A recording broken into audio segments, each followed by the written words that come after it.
In this video, I'll show you how to use the eSpeakers Marketplace directory, which will help you understand how to rank higher in the search results using our eSEO score.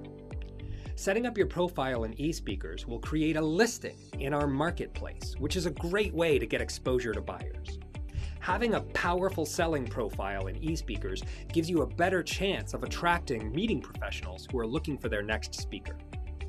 Let's start by showing you what a buyer will see while shopping for a speaker by going to our buyer site at eSpeakers.com/marketplace.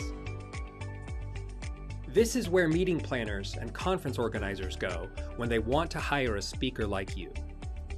I'll click this Browse Virtual Speakers button, and you can see that buyers can narrow their search using filters set on the marketplace site.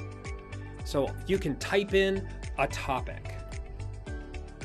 You can select whether somebody's going to be virtual or on-site.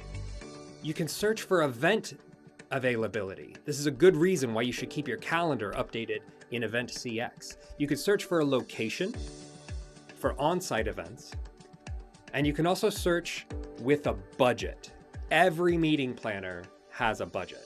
If you want to filter by only speakers that have a specific award, or speak a certain language, or have certifications awarded by eSpeakers, you can do that here.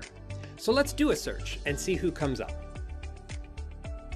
Those with a high eSEO score will rank higher in the search results than those who have a lower score.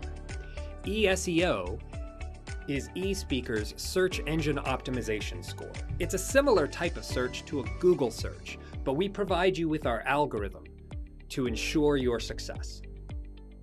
To find your eSEO score, you can go to your marketing dashboard after logging into eSpeakers.com. The more items that you add to your profile, the higher your eSEO will be. Get your eSEO up near 100%, and you will rank highest in the eSpeakers Marketplace results when conference organizers and meeting planners are searching for a speaker.